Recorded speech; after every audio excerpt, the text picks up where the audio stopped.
ఎప్పుడు చట్టం గురించి బోధిస్తావు కదరా, ఈసారి మేం నేర్పిస్తాం చట్టం. అరెస్ట్ చేస్తుంటే కారణం చెప్పాలి, వారెంట్ చూపించాలి. అన్ని చూపిస్తాం, లోపలికెక్కు. మీరు ఎవడో చెప్పింది అరెస్ట్ చేశారు.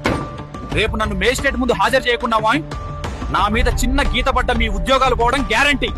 మనం కోర్టులో హేబియస్ కార్పస్ పిటిషన్ అలాగే సిఆర్పిసి సెక్షన్ 97, 98 కింద ఫిర్యాదు చేస్తాం. ఇక్కడ నుండి కోర్టు పోలీసులకు ఆదేశిస్తుంది వెంటనే మన బిడ్డను తీసుకురావాలని.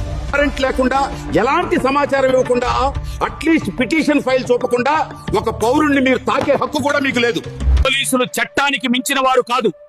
అతనిపై ఆరోపణలు ఉంటే చట్టం చెప్పిన ప్రక్రియలోనే వ్యవహరించాలి. సిఆర్పిసి సెక్షన్ 97, 97, 57 మరియు ఐపీసీ సెక్షన్ 341, 342 కింద మీరు చేసింది నేరం.